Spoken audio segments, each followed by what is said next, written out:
আমার অক্সা মামুনি বেশ কয়েকদিন যাবতই বলে আসছিল হেলিকপ্টারে চড়ার কথা, তো তাই তাকে নিয়ে চলে আসলাম হেলিপ্যাড ল্যান্ডে। হেলিকপ্টার যেখানে ল্যান্ড করেছিল সেখানে গ্লাসের ভিতর দিয়ে মামুনি শব্দ করতে শুরু করলো। তাকে বললাম এখানে না, সামনের দিকে যাও, সামনের দিক দিয়ে রাস্তা আছে। তো আমরা সামনের দিকে এগোতে শুরু করলাম।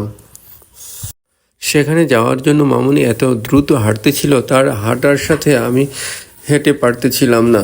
হঠাৎ করে মামুনি থমকে দাঁড়ালো। তারপর মামুনিকে নিয়ে সামনে এগিয়ে গেলাম। দেখি অনেকগুলো বিভিন্ন প্রজাতির রঙিন মাছ জলে খেলা করছিল। এই রঙিন মাছগুলো দেখে মামুনি কিছুটা ভয় পেয়েছিল এবং থমকে দাঁড়িয়েছিল। এই রঙিন মাছগুলোর খেলা মামুনি বেশ কিছুক্ষণ ধরে দাঁড়িয়ে থেকে উপভোগ করলো। তারপর আবার আমরা সামনের দিকে হাঁটতে শুরু করলাম।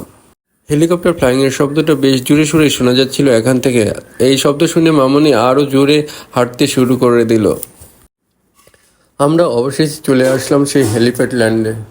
আমরা সেখানে গিয়ে দেখি বেশ কিছু লোক দাঁড়িয়ে আছে হেলিকপ্টারে চড়ার জন্য। সেখানে দায়িত্বপ্রাপ্ত লোকটির কাছে শুনলাম হেলিকপ্টারে চড়ার বিস্তারিত বিবরণ। যেহেতু প্রথমবার এখানে আসা, তাই ভুল করে খানিকটা দূরে টিকিট কাউন্টার ফেলে চলে এসেছি যেখানে হেলিকপ্টারে চড়ার টিকিট কাটা হয়। কি আর করে আফসোসটা থেকেই গেল, মামুনিকে নিয়ে আর হেলিকপ্টারে চড়া হলো না।